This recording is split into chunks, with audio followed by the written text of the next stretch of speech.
नमस्कार CSK news में आप सभी दोस्तों का एक बार फिर से बहुत बहुत स्वागत है। दोस्तों आज हो गया है 22 जून, जो फटाफट बड़ी खबर निकल के आ रही है करके जाने के। दरअसल देश भर में संक्रमित हुए आंकड़े के लाइव स्टेटस के बारे में आपको बताएंगे। इस बीच बड़ी खबर निकल के आ रही है, आपको बता दें कि बिग ब्रेकिंग, चीन से जारी तनाव के बीच सेनाओं को मिली 500 करोड़ के घातक हथियारों की खरीद की मंजूरी। जी हाँ, इसके बारे में आपको बताएंगे। इस बीच बड़ी खबर निकल के आ रही है, दिल्ली में घुसे 4 आतंकी, हाई अलर्ट पर पुलिस, बस अड्डे और रेलवे स्टेशनों पर चेकिंग जारी कर दी गई। जी हाँ, दिल्ली से बड़ी खबर, इसके बारे में तो जानेंगे। लेकिन इस बीच बड़ी खबर, गलवान में झड़प के बीच चीन के कर्नल को ही बंधक बना लाई थी भारतीय सेना। जी हाँ, बिहार रेजिमेंट ने चीन के पसीने छुड़ा दिए, इसके बारे में आपको बताएंगे। इस बीच बड़ी खबर, नेपाल के एक बार फिर से घटिया हरकत, एफएम पर बज रहे हैं भारत विरोधी गाने, सीमांत क्षेत्र के लोगों ने रेडियो सुनना किया है बंद। इसके बाद ही जाने कि किस तरीके से मौसम भी बताने लगा है उन तीनों भारतीय इलाकों के, उसके बारे में बताएंगे। इस बीच बड़ी खबर, दिल्ली में कंटेनमेंट जोन को लेकर नए सिरे से काम शुरू, गृह मंत्री अमित शाह ने बैठक किया है कल, इसके बारे में आपको बताएंगे। इस बीच बिग ब्रेकिंग न्यूज़ निकल के आ रही है, जहां पर अमेरिकी इजराइल में एक बार फिर से दूसरे चरण में तेज हुआ कोरोना वायरस का खतरा 81 देशों में। जी हाँ, इसके बारे में आपको बताएंगे। देश भर में तेजी से आंकड़े बढ़ रहे हैं, लेकिन इस बीच राहुल गांधी चीन की इनडायरेक्टली कैसे कर रहे हैं मदद, उसके बारे में आपको बताएंगे। और इस बीच राज्यसभा में अब किस तरीके से भारतीय जनता पार्टी को पूर्णतः बहुमत मिलेगा, तो सब कुछ खबरें जाने के। लेकिन उससे पहले छोटा सा निवेदन, अगर आपने चैनल को अभी तक सब्सक्राइब नहीं किया तो प्लीज़ सब्सक्राइब के लाल बटन दबाकर चैनल को सब्सक्राइब करें। और अगर अब भी मानते हैं कि पीएम मोदी के नेतृत्व में देश न केवल कोरोना को हराएगा बल्कि इस चीनी को भी पूरी तरीके से मुंहतोड़ जवाब देगा, तो इस वीडियो को दिल से लाइक करके अपना समर्थन दर्ज के। दरअसल पहली बड़ी खबर आपको बता दें, देश भर में संक्रमितों का आंकड़ा 4,26,000 को हुआ पार। जी हां, आपको बता दें कि 4,26,910 कन्फर्म केसेज हो चुके हैं। मृतकों की संख्या 13,703 हो चुके हैं। अगर हम पिछले 24 घंटे की बात करें तो रिकॉर्ड तोड़ दिया है, 15,158 कन्फर्म केसेज आए हैं। रिकवर लोगों की संख्या यानी स्वस्थ लोगों की संख्या 2,37,000 को पार कर गई है। महाराष्ट्र की बात करें तो महाराष्ट्र में कल 3870 मामले सामने आए हैं, 1,32,000 टोटल हो चुके हैं। दिल्ली में 3,000 के आंकड़े कल आए हैं, तो टोटल 60,000 के करीब आंकड़े पहुंच चुके हैं। तमिलनाडु में कल 2532 मामले सामने आए, तो 60,000 के करीब यहां पर भी मामले हो गए हैं। गुजरात में कल 580 मामले सामने आए हैं, जबकि अगर टोटल बात करें तो 27,000 के आंकड़े पार कर गए। यूपी में कल 596 मामले सामने आए, तो 17,700 आंकड़े हो गए हैं। राजस्थान में कल 393 मामले सामने आए, तो 14,000 के आंकड़े पार कर गए। पश्चिम बंगाल में कल 414 मामले सामने आए, तो 13,900 के आंकड़े हो गए हैं। मध्य प्रदेश में 180 मामले सामने आए, तो 11,900 के आंकड़े पार कर गए हैं। हरियाणा में 412 मामले सामने आए, तो 10,000 के आंकड़े हो गए, जबकि कर्नाटका में 453 मामले कल आए। इस बीच आंध्र प्रदेश में 477, तेलंगाना में 730, बिहार में 162 मामले सामने आए हैं, तो टोटल 7,600 के आंकड़े हो गए हैं। जम्मू कश्मीर में कल 122 है, असम में 331 है, उड़ीसा में कल 304 है, पंजाब में 122 है, केरला में 133 है, उत्तराखंड में कल 43 है, टोटल 2300 हो गए।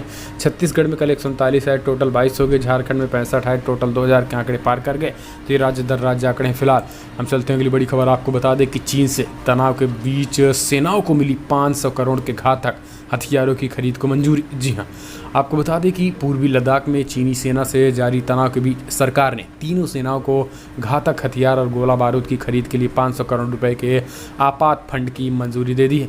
यानी सरकार ने तीनों सेनाओं को उनकी ज़रूरत के मुताबिक 500 करोड़ रुपए तक के घातक हथियार और गोला बारूद को खरीदने की छूट है। एक वरिष्ठ अधिकारी ने बताया कि सरकार ने तीनों सेनाओं के उप प्रमुखों को खतरनाक अस्त्र शस्त्रों की तत्कालीन और आपात खरीद के लिए 500 करोड़ रुपए तक की वित्तीय शक्तियाँ दे दी हैं। दरअसल पूर्वी लद्दाख में चीन ने अपने सैनिकों की संख्या बढ़ा दी है। ऐसे में चीनी सेना की आक्रामकता और वास्तविक नियंत्रण रेखा यानी LAC पर बड़ी संख्या में अपने सैनिकों की तैनाती के बाद सरकार की ओर से आपात स्थिति में हथियारों की खरीद की शक्ति को सेना को देने की ज़रूरत महसूस की गई है। इसी के मद्देनज़र उक्त फैसला किया गया। सरकार ने सेनाओं को ये अधिकार पहली बार नहीं दिए हैं, इससे पहले भी दे चुके हैं, लेकिन इस टकराहट में ये सब देना कहीं ना कहीं चीन की मुसीबत बढ़ा सकती है। हम चलते हैं अगली बड़ी खबर लेते हैं। आपको बता दें, बिग ब्रेकिंग निकल के आ रही है, दिल्ली में घुसे 4 आतंकी, हाई अलर्ट पर पुलिस, बस अड्डे और रेलवे स्टेशनों पर चेकिंग शुरू। जी हाँ, देश की राजधानी दिल्ली में कोरोना वायरस का प्रकोप लगातार बढ़ रहा है। लगातार बढ़ रहे मामलों ने सरकार को चिंता में पहले से ही बढ़ा रखा है। अब जानकारी मिली है कि दिल्ली के भीतर 4 से 5 आतंकी दाखिल हो गए हैं, जिसके बाद से दिल्ली पुलिस को हाई अलर्ट पर रखा गया है। सूत्रों से मिल रही जानकारी के मुताबिक ये आतंकी जम्मू कश्मीर से दिल्ली पहुंचे हैं। प्राप्त जानकारी के मुताबिक ये बस, कार या टैक्सी के जरिए घुस चुके हैं। वहीं कुछ आतंकी अभी भी राजधानी में घुसने की फिराक में हैं। अलर्ट मिलने के बाद से ही पुलिस ने तमाम गेस्ट हाउस, होटल्स, कश्मीर के नंबर के वाहनों की सघन तलाशी की जा रही है। इसके साथ ही बस अड्डे, रेलवे स्टेशन और आसपास के राज्यों की सीमाओं पर भी अलर्ट कर दिया गया है। पुलिस से दिल्ली के आउटर नॉर्थ जिले के इलाकों में भी खास नज़र रखी जा रही है। सुरक्षा एजेंसियों से जानकारी मिले तो अपने आप में बड़ी खबर। हम चलते हैं अगली बड़ी खबर लेते हैं। आपको बता दें कि गलवान में झड़प के बाद चीन के कर्नल को बंधक बना लाई थी भारतीय सेना। जी हाँ, आपको बता दें कि पूर्वी लद्दाख की गलवान घाटी में भारत और चीन के सैनिकों के बीच हुई हिंसक झड़प में भारतीय सेना ने चीनी सेना के कर्नल रैंक के अधिकारी को बंधक बनाई लाई थी। सूत्रों ने बताया है कि 10 भारतीय सैनिकों को छोड़े जाने के बाद ही चीनी सेना यानी पीएलए के कर्नल को छोड़ा गया था। आपको बता दें कि इस संबंध में केंद्रीय मंत्री और पूर्व army chief general BK Singh ने यह दावा किया है, चीन ने हमारे सैनिक नहीं लौटाए, भारत ने भी चीन के कई सैनिकों को वापस किया। आपको बता दें कि बिहार रेजिमेंट की जमकर तारीफ हो रही। दरअसल आपको बता दें कि जब चीन के लगभग 2500 सैनिक थे तो उस समय बिहार रेजिमेंट के महज 200 से 250 सैनिक ही थे, लेकिन उस समय भी बिहार रेजिमेंट के सैनिकों ने जमकर चीनियों को धोया है और इसी के साथ ही चीनियों के कर्नल को भी उठा लाया है। आपको बता दें कि ये मामला उस वक्त हुआ जब वहाँ पर अवैध तरीके से भारतीय क्षेत्र में चीन ने अपना टेंट गाड़ दिया था और महज 250 भारतीय सैनिकों ने उन 2500 सैनिकों पर भारी पड़े और वहाँ पर चीनियों के टेंट को उखाड़ कर फेंक दिया गया था और कर्नल को भी उठा लाया गया था। हालांकि इसी में दुखद खबर हुई कि 20 जवान इसी में शहीद हुए थे, लेकिन चीन को बिहार रेजिमेंट के जवानों ने मुंहतोड़ जवाब दिया था। हम चलते हैं अगली बड़ी खबर लेते हैं। आपको बता दें कि नेपाल के एफएम पर बज रहे हैं भारत विरोधी गाने। सीमांत क्षेत्र के लोगों ने रेडियो सुनना किया बंद। दरअसल भारत नेपाल विवाद के बीच नेपाल के एफएम रेडियो में भारत विरोधी गाने बज रहे हैं। इन गानों में भारत के काला पानी, लिपुलेख और लिम्पुअधीरा की नेपाल की भूमि बताया जा रहा है। बार बार गाने बजने के बाद सीमांत के लोगों ने अब एफएम रेडियो सुनना बंद कर दिया। भारत के तमाम विरोध के बावजूद नेपाल ने भारतीय भूमि, काला पानी, लिपुलेख और लिम्पुअधीरा को अपने नक्शे में शामिल कर लिया है। अब उससे संबंधित गीत नेपाल के एफएम रेडियो में भी बज रहे हैं। इसके साथ ही आपको बता दें कि अब नेपाल ने काला पानी, लिपुलेख, लिम्पुअधीरा के मौसम के भी हाल को बताना शुरू कर दिया, जो कि अपने आप में काफ़ी ज़्यादा तनावपूर्ण भारत के लिए है। हम चलते हैं अगली बड़ी खबर। शाह केजरीवाल एक हफ्ते में तीसरी बैठक। गृह मंत्रालय ने पूछा, क्या कोरोना से जान गंवाने वालों को सही वक्त पर अस्पताल लाया गया था? जी हाँ, दरअसल देश की राजधानी में कोरोना के हालात के मद्देनजर गृह मंत्री अमित शाह और मुख्यमंत्री अरविंद केजरीवाल के बीच एक हफ्ते में तीसरी बैठक हुई। रविवार को हुई बैठक में गृह मंत्रालय ने दिल्ली सरकार से जानकारी मांगी थी कि कोरोना से जान गंवाने वालों को कितने दिनों पहले और कहां से हॉस्पिटल लाया गया था। दिल्ली सरकार से ये भी जानकारी मांगी गई थी कि क्या ऐसे मरीजों को सही वक्त पर हॉस्पिटल लाया गया था या फिर नहीं। बैठक में फैसला लिया गया और 27 जून से 10 जुलाई के बीच दिल्ली में सेरोलॉजिकल सर्वे किया जाएगा। इस दौरान 20,000 लोगों के टेस्ट किए जाएंगे। इसके आधार पर कोविड संक्रमण का आकलन किया जाएगा। इस रिपोर्ट के आधार पर आगे की रणनीति तैयार की जाएगी। हम चलते हैं अगली बड़ी खबर लेते हैं। आपको बता दें कि न्यूयॉर्क टाइम्स में बड़ा खुलासा। अमेरिका, इजराइल समेत 81 देशों में कोरोना की दूसरी लहर। WHO ने कहा, लॉकडाउन खत्म करने की वजह से बड़ा जोखिम। जी हाँ, आपको बता दें कि दुनिया के 81 देशों में कोरोना वायरस की दूसरी लहर उठ रही है। इसमें अमेरिका, इजराइल, स्वीडन, दक्षिणी अफ्रीका, पाकिस्तान, बांग्लादेश शामिल है। WHO की ये चेतावनी जारी की है। WHO के प्रमुख टेड्रोस ने कहा है कि दक्षिण एशिया, मध्य पूर्व और अफ्रीकी देशों में हालात और ख़राब होंगे। उन्होंने कहा है कि ज़्यादातर देशों में अनलॉक के कारण कोरोना का जोखिम बढ़ा है। लोग कोरोना से बचाव के नियमों में कोताही बरत रहे हैं, यहाँ तक कि मास्क भी ठीक से नहीं लगा रहे हैं। इन देशों में पिछले 2 हफ्तों में संक्रमण तेज हुआ है। दुनिया भर में गुरुवार को आए नए मामलों से करीब आधे अमेरिका में ही थे, तो दुनिया भर की चिंता बढ़ गई है। इजराइल में फिर से कोरोना के कहर आ सकते हैं। हम चलते हैं अगली बड़ी खबर लेते हैं। राहुल गांधी कर रहे हैं चीन की मदद। भारतीय जनता पार्टी के राष्ट्रीय अध्यक्ष ने बोला, राहुल गांधी पर हमला। जी हाँ, आपको बता दें कि प्रधानमंत्री मोदी पर चीन की आक्रामक के आगे घुटने टेक देने का आरोप लगाने के अगले ही दिन कांग्रेस के पूर्व अध्यक्ष राहुल गांधी ने पीएम मोदी को सरेंडर बता दिया। पीएम मोदी का कहा है कि नरेंद्र मोदी नहीं बल्कि सरेंडर मोदी है।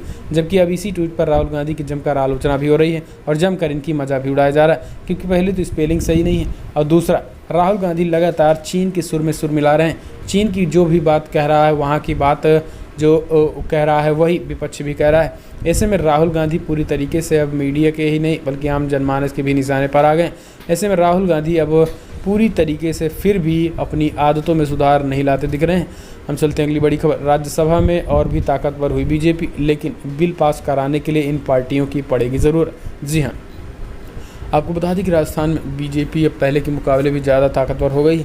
उच्च सदन में बीजेपी के 100 से ज़्यादा सदस्य अकेले हो गए, यानी किसी भी कानून को बनाने के लिए भारतीय जनता पार्टी अब और मजबूत हो चुकी है। वहीं यूपीए अब और कमज़ोर हो चुका है, यानी अब किसी भी चीज़ का विरोध भी नहीं कर सकता है। हालांकि अब पूर्णतः बहुमत के लिए भारतीय जनता पार्टी को जेडीयू, बीजेडी, टीएमसी ने 4-4, इसी के साथ कुछ और बात करें हम वाईएसआर कांग्रेस के भी कुछ सांसदों को चाहिए होंगे। तो कुछ छोटे बड़े दलों को मिलाकर एनडीए का ये घटक पूरी तरीके से पूरा हो जाएगा। हम चलते हैं अगली बड़ी खबर। पूरी रथ यात्रा को संबित पात्रा ने बताया ओडिशा का जीवन, रोक हटाने की मांग को लेकर पहुंच गए सुप्रीम कोर्ट। जी हां, आपको बता दें कि भगवान जगन्नाथ की रथ यात्रा पर लगी सुप्रीम कोर्ट की रोक हटाने के लिए वहां पहले से ही दायर करीब दर्जन याचिकाओं के बाद ओडिशा के पुरी से पिछले लोकसभा चुनाव लड़ने वाले भाजपा नेता संबित पात्रा अब याचिका दायर की है। संबित पात्रा ने अपनी याचिका में कहा है कि कोरोना टेस्ट में नेगेटिव रिपोर्ट आने वाले 800 सेवादारों के जरिए यात्रा निकालने की इजाज़त मिले। इस मामले में सुप्रीम कोर्ट सोमवार 22 जून को सुनवाई करेगी। याचिका यानी आज सुनवाई करेगी। याचिका दाखिल करने के बाद पात्रा ने ट्वीट करके इस बात की जानकारी दी है। फिलहाल हम चलते हैं अगली बड़ी खबर। आपको बता दें, बिग ब्रेकिंग न्यूज़ निकल के आ रही है। सीएम योगी बोले यूपी के हालात ठीक है, 24 करोड़ की आबादी में महज 6000 एक्टिव कोरोना केस। जी हाँ, भारतीय जनता पार्टी की यूपी जनसंवाद रैली से सीएम योगी आदित्यनाथ ने कहा है कि कोरोना से निपटने के लिए हर उचित कदम उठाए जा रहे हैं। जब हम कोरोना से मौत के आंकड़े को देखते हैं तो हम खुद को संतोषजनक स्थिति में पाते हैं।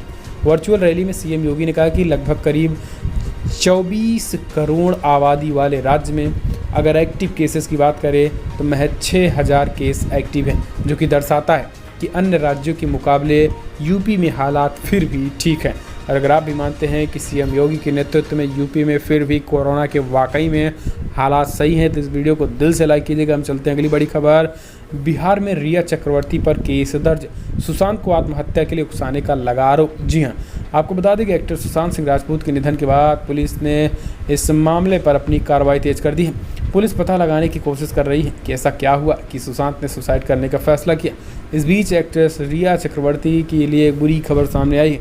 बिहार में सुशांत की करीबी दोस्त रिया पर भी केस दर्ज कर लिया गया है। एक्ट्रेस रिया चक्रवर्ती पर आरोप लगाते हुए कहा गया है कि उन्होंने सुशांत को सुसाइड के लिए उकसाया था। जी हाँ, मुजफ्फरपुर के पताही के रहने वाले कुंदन ने रिया चक्रवर्ती पर यह बड़ा आरोप लगाकर केस दर्ज कराया। हम चलते हैं अगली बड़ी खबर लेते हैं। आपको बता दें, बिग ब्रेकिंग न्यूज़ निकल के आ रही है, जहां पर दुनिया भर में आंकड़े 88 लाख को पार कर गए हैं। जी हाँ, आपको बता दें कि 88,42,000 कन्फर्म केसेज हो चुके हैं। मृतकों की संख्या की बात करें तो 4,65,000 को पार कर गए हैं। इस बीच यूनाइटेड स्टेट में 23,11,000 कन्फर्म केसेज हो चुके हैं, जबकि मृतकों की संख्या 1,21,000 को पार कर गई है। ब्राज़ील में 10,73,000 कन्फर्म केसेस तो वहीं 50,000 से ज़्यादा लोगों की मौत हो गई है।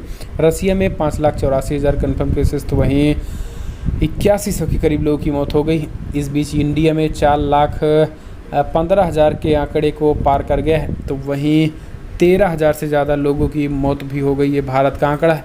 फिलहाल इस तरीके से ये दुनिया भर का आंकड़ा है। हम चलते हैं अगली बड़ी खबर लेते हैं। राहत, स्वास्थ्य कर्मियों के लिए 50 लाख का स्वास्थ्य बीमा अब सितंबर तक बढ़ा। जी हाँ, महामारी से राहत नहीं मिलता देख भारत सरकार ने लगभग 22 लाख स्वास्थ्य कर्मियों के 50 लाख की बीमा की योजना अवधि अब सितंबर तक कर दी है। मार्च में 1,70,000 के प्रधानमंत्री गरीब कल्याण पैकेज के तहत घोषित इस योजना को न्यू इंडिया इंश्योरेंस ने शुरू किया था, जिनकी अवधि 30 जून को समाप्त हो रही है। योजना के तहत इनमें से वे सामुदायिक स्वास्थ्य कर्मी भी शामिल हैं जो ड्यूटी के दौरान कोरोना संक्रमित मरीज के संपर्क में आने के बाद पॉजिटिव पाए गए हैं। फिलहाल हम चलते हैं अगली बड़ी खबर लेते हैं। राजस्थान में 21 से 30 जून तक चलेगा देश का पहला कोरोना जागरूकता अभियान। जी हाँ, दरअसल अशोक गहलोत सोमवार को कोरोना संक्रमण के प्रति जागरूकता के लिए विशेष अभियान की शुरुआत मुख्यमंत्री निवास से प्रातः 11 बजे वीडियो कॉन्फ्रेंसिंग के जरिए करने वाले हैं। खुद के स्वास्थ्य का खुद ख्याल रखना ही कोरोना से बचने का मुख्य उपाय थीम के साथ संचालित इस अभियान का लक्ष्य है कि राजस्थान में कोरोना संक्रमण में रिकवरी की दर अधिक तेजी से बढ़े तथा मृत्यु दर निरंतर कम हो और कोविड-19 के मामले में भी कमी आए। इस तरीके से लोगों के बीच जागरूकता फैलाने की बात कही गई। तो फिलहाल दोस्तों बड़ी खबर मिलती है, लेकिन अगर आपको वीडियो पसंद आया तो लाइक करें, शेयर करें, कमेंट के माध्यम से आप अपनी राय देना ना भूलें। इस वीडियो में इतना ही। कमेंट के माध्यम से भारतीय सेना के लिए जय हिंद लिखना मत भूलिएगा। इस वीडियो में इतना। जय हिंद, वंदे मातरम।